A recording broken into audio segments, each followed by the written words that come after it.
I've worked at North Point Logistics for over 9 years. That's almost a decade of waking up before sunrise, chugging stale coffee, and hauling myself through Chicago traffic just to be the first one in the office. I wasn't just an employee. I was the guy people came to when things went wrong. Need a report fixed at 2 a.m.? I was there. Client screaming over a late shipment? I'd smooth it over. Warehouse systems crashing. Guess who was on the floor at midnight getting it back online? I never complained. I never asked for extra compensation when I worked weekends or holidays. My mindset was simple. If I keep my head down and give my all, eventually they'll notice. And they did. Or at least, I thought they did. 2 years ago, my direct manager Laura called me into her glass-walled office. She had that corporate smile, the one they reserve for when they're about to hit you with good news that also benefits them. "You've been doing incredible work, Mike," she said, hands clasped together like she was announcing a game show prize. "We've got a new operations manager role opening soon, and I want you to know you're first in line." It felt like the air shifted. Operations manager wasn't just a better title. It was a serious pay bump, better hours, and actual decision-making power. I'd been an operations coordinator for 6 years, running half the show without the title or the paycheck. That night, I went home and told my wife, Jenna. She hugged me so tight I could barely breathe.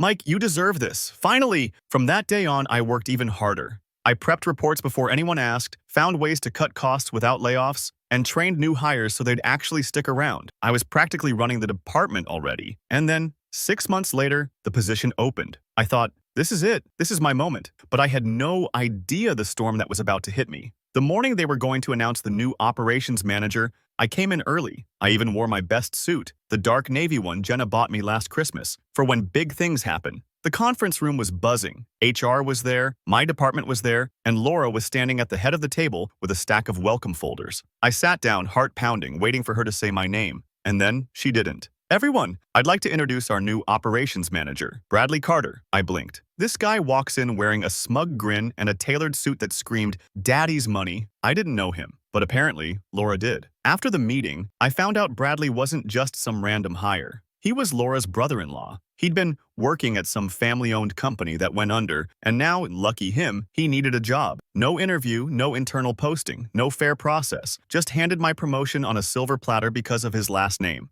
I was furious, but I kept it bottled up. I needed to see just how deep this rabbit hole went before I made my move. It didn't take long. Bradley was clueless, didn't understand the shipping software, didn't know vendor protocols, barely knew how to write a professional email. And yet, he was cashing a paycheck that was twice mine, while I was still doing all the real work. Jenna noticed my late nights were turning into late weeks. "Mike, you can't keep letting them walk all over you," she said one night, sliding a plate of dinner in front of me. I told her I had a plan. I wasn't going to quit. I wasn't going to confront Laura in some big emotional scene. No. I was going to make Bradley, and by extension Laura, regret ever crossing me. I stopped thinking of myself as an employee. From that day forward, I was a hunter. Bradley was my prey. The trick with guys like him is simple. They're lazy, entitled, and think they're untouchable. That combination makes them predictable. So I started feeding him little opportunities to fail. Not obvious sabotage. No, that would be sloppy. Instead, I'd forget to CC him on important vendor emails. I'd misplace a meeting agenda until 10 minutes after it started. When he'd ask about procedures, I'd give him the exact information from the company handbook, but leave out the unwritten shortcuts everyone else knew. That way, everything he did looked slow and inefficient.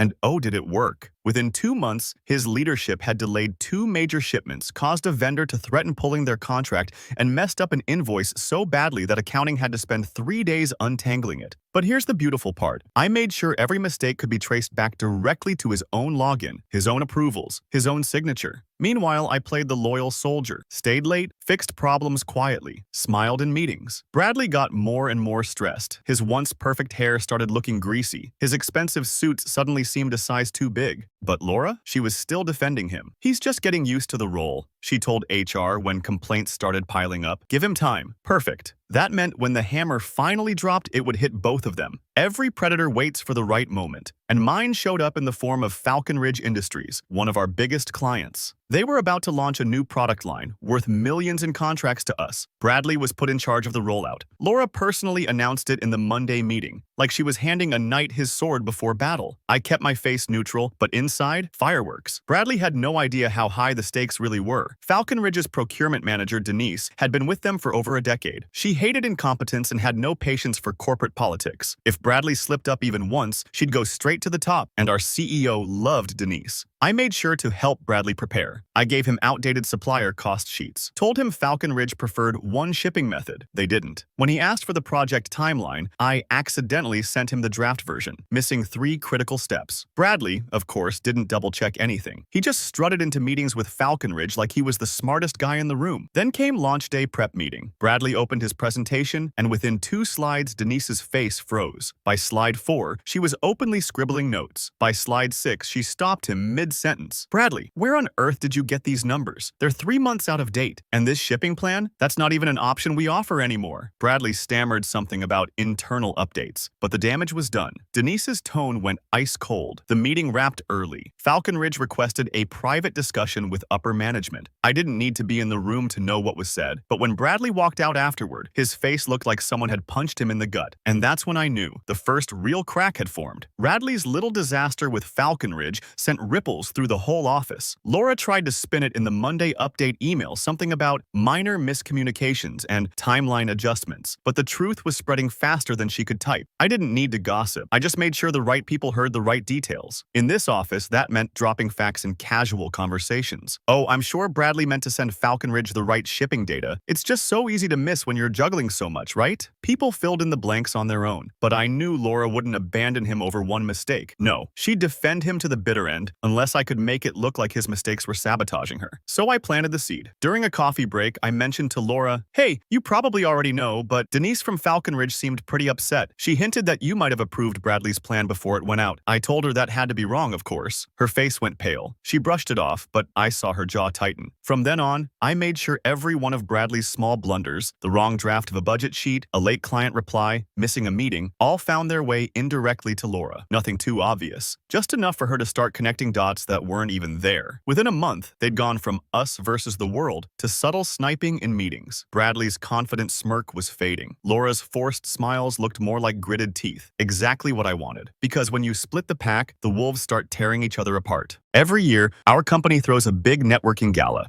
It's where clients, investors, and the upper crust of our industry mingle over champagne and overpriced hors d'oeuvres. It's also where reputations are cemented or destroyed. Bradley loved this event. It was his stage. He'd strut in wearing his sharpest suit, laugh just a little too loud, and drop names like he was reciting poetry. Laura usually stayed by his side, smiling, collecting contacts. But this year, I had a different plan. 2 weeks before the gala, I accidentally forwarded Bradley an outdated VIP guest list, one that I had subtly edited. I removed a few important people and added a few fake ones with convincingly corporate-sounding names. I also slipped him a confidential heads up. Just so you know, the CEO really wants us to impress these specific people. They're huge for next quarter's goals. Of course, every one of those VIPs I mentioned was fake. I pulled names from industry white papers, dead startups, and even a couple of LinkedIn profiles that hadn't been updated in years. The night of the gala, I watched as Bradley cornered his targets one by one. He introduced himself to random spouses of mid-level managers,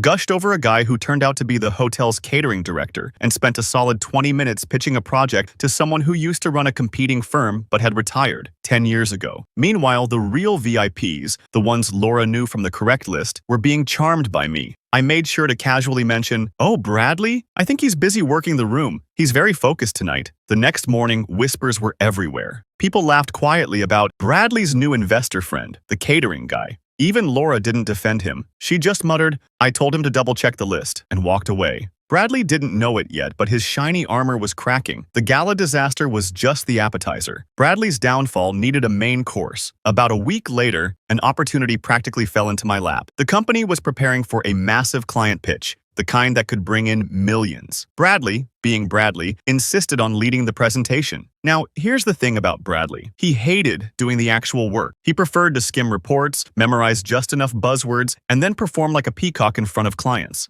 The problem? This client was no fool. They wanted technical depth, real data, and hard evidence. So I drafted the first version of the proposal, and then I forgot to send Bradley the updated, accurate copy. Instead, I forwarded him an old, stripped-down version, one I had prepared weeks ago with outdated figures and vague language. 2 days later, the meeting began. The client's executives sat across the table, their eyes sharp. Bradley opened his laptop, smiled confidently, and launched into his speech. It took about 3 slides before the first frown appeared. By slide 5, one of the executives interrupted. "Where did you get this data? This projection is completely wrong," Bradley stuttered. He tried to bluff, saying, "Oh, this is just the high-level version." But then another exec pulled out the correct figures, the ones I had sent them directly as part of my pre-meeting preparation. The look on Bradley's face was priceless. He glanced at me, confused, almost pleading. I just smiled politely and said, "Oh, that must be the wrong file. Did you not get the updated one?" The meeting ended awkwardly. The client still signed with us, yes, saw us, but only after I personally walked them through the real presentation later that afternoon. By the next day, the office knew the story. Bradley's golden boy reputation shattered. His expertise had been publicly dismantled in front of one of our biggest clients. But I wasn't done. I still had one final play, something that would make sure Bradley couldn't recover no matter how hard he tried. Bradley was cornered. The gala embarrassment, the client meeting disaster, his armor had cracks all over it. But if there's one thing I knew about him, it's that he would try to spin any situation to make himself the victim.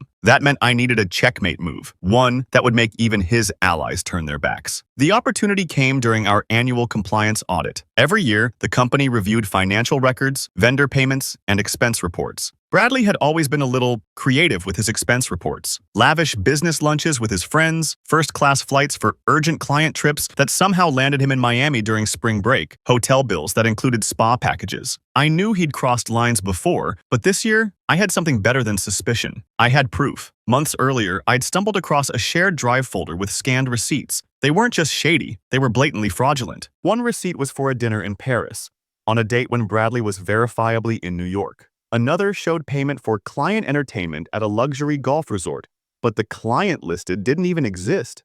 I quietly compiled everything into a neat little packet. Dates, amounts, photos of receipts, even screenshots of his social media posts from the same days. Posts showing he was clearly on personal trips. Then I handed it over to the head of compliance with a single line. "I thought you'd want to see this before the audit meeting." The fallout was nuclear. The compliance team didn't just question Bradley, they grilled him. His face went pale, then red, then pale again. By the end, he was caught in so many contradictions that even he seemed to realize there was no way out. That afternoon, HR called him in. By evening, his desk was cleared. No farewell speech, no goodbye drinks, just a cardboard box and a walk of shame past the same coworkers he used to strut in front of. And me?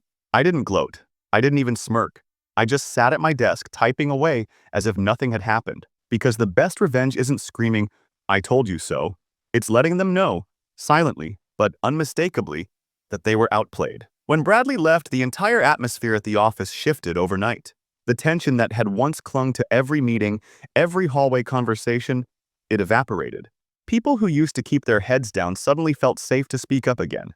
Laughter returned to the break room. But the real surprise came 2 weeks later. The CEO called me into his office. I braced myself, thinking maybe I was about to get pulled into some investigation cleanup. Instead, he closed the door and smiled. "I know you kept your head down during all this, but I also know you've been quietly holding the team together. I think it's time we made it official." He slid an envelope across the desk.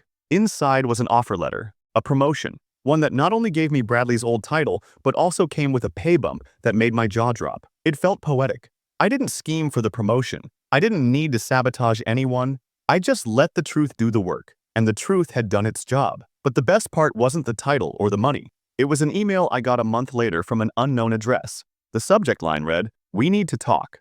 It was from Bradley. He said he deserved a second chance, and that maybe I could put in a good word for him somewhere. I stared at that email for a long moment, then archived it without replying. Because sometimes, silence is the loudest answer you can give. 6 months after Bradley's email, I had all but forgotten about him. Life was good. The team was thriving. Our projects were ahead of schedule, and I was finally sleeping through the night without that constant workplace dread. Then, one Tuesday morning, I was scrolling through my news feed while sipping coffee, and I froze. A headline jumped out at me. "Former tech executive arrested in embezzlement scheme." I clicked, and there he was, Bradley's mugshot. The same smug grin he used to wear at the office was gone, replaced by a look of exhaustion and defeat. The article detailed how, after leaving our company, he had taken a consulting job with a mid-sized firm, and within months, funds started disappearing. It didn't take long for forensic accountants to connect the dots. Apparently, he had been running the same manipulation and skimming tricks for years. It was just that no one had ever called him out before. Now he was facing up to 12 years in prison. I just sat there staring at the screen. Not in joy, not exactly in pity either. Just a quiet, almost eerie sense of closure. The universe had a way of balancing the scales. I didn't need to lift a finger after that first spark. Bradley had lit the match himself. I just made sure the wind carried it in the right direction. And now? Well, I closed the news tab, finished my coffee, and went back to work. Some stories don't need an epilogue.